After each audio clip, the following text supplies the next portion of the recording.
Tutamuongeza mtu yule ambaye wakati wa zoezi la kwanza inawezekana labda alikuwa na miaka 17. Leo hii ana miaka 18. Kwa hiyo ana sifa. Sababu sheria zetu za uchaguzi zinasema kwamba ili uwe mpiga kura unatakiwa uwe na miaka 18 na kuendelea, si ndio? Kwamba leo kijana wetu kafikisha miaka 18. Kwa hiyo anastahili, ana sifa za kupiga kura. Ndio maana anatakiwa aongezwe. Lakini pili, kuna wale ambao wamehamia kutoka maeneo mbalimbali. Inawezekana mtu labda alikuwa yuko Mtwara au yuko Mwanza, yuko Msoma, lakini wakati wa zoezi hili saizi yuko manispaa ya Singida na ana sifa za kupiga kura kwa maana ana miaka 18 au zaidi, si ndio? Kwa hiyo na yenyewe anatakiwa aongezwe huku.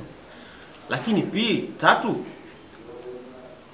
kuna wale ambao kwa bahati mbaya wanaweza kuwa wamefariki. Alijiandikisha wakati wa zoezi, lakini leo hii hata hatukunaye duniani hapa, si ndio? Kwa hiyo hayupo, anatakiwa aondolewe kwenye ile daftari, si ndio? Lakini nne,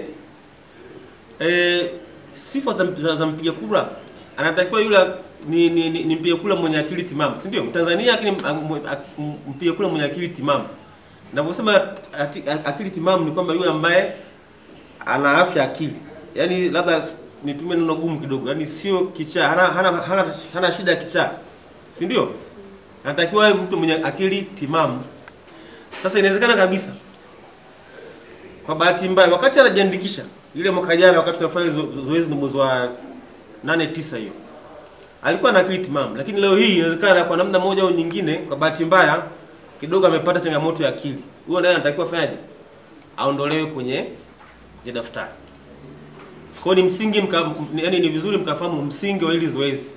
Kwa kuna kuondoa watu wale ambao wamekosa sifa, lakini kuna kuingiza wale ambao wamepata sifa na hawakuwa nazo wakati wa ile zoezi la awali, au wale ambao wamehamia kwenye manispaa yetu kutoka nje ya manispaa. Nilikuwa nataka niweke msitizo kidogo kwenye hilo ili tuweze kwenda sawa pamoja. Sawa ndugu zangu?